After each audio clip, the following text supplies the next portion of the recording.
आंतरवाली सराटे इथे मनोज जरांगे पाटील उपोषणाला बसलेले आहेत आणि रोज सकाळ आणि दुपारी तर गावागावातून भोजन येतं. आज गुळज या गावातून स्वतः टेम्पो करून आणि काही लोक मंडळी बीडची भाकरी पोळ्या घेऊन इथं आलेले आहेत. जे जे कोणी जरांगे पाटलाच्या भेटीला येतात त्यांच्या ही सोय त्यांनी व्हावी. जरांगे पाटील जरी उपाशी असतील तर आपला समाज उपाशी मरू नये ही जरांगे पाटलाची भावना आहे. त्याचा मान ठेवून आज ही गुळजची मंडळी बीडची मंडळी इथं आलेली आहे. अशा प्रकारे आमच्या महिला भगिनी सुद्धा हे घेऊन इथं आलेल्या आहेत.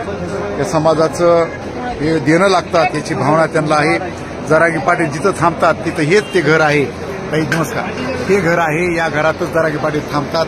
याच घरातून ही मोठी क्रांती झाली आपल्याला पाहायला म्हणतात आणि या घराचे मालक स्वतः इथं उभे आहेत.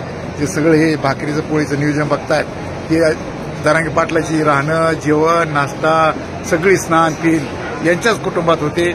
या कुटुंबाचे आभार मानायला आपल्याकडे शब्द नाही आहेत. एवढं मोठं काम हे कुटुंब करतंय त्याबद्दल त्यांच्या आपण समाजाच्या वतीनं आभार मानूया. धन्यवाद.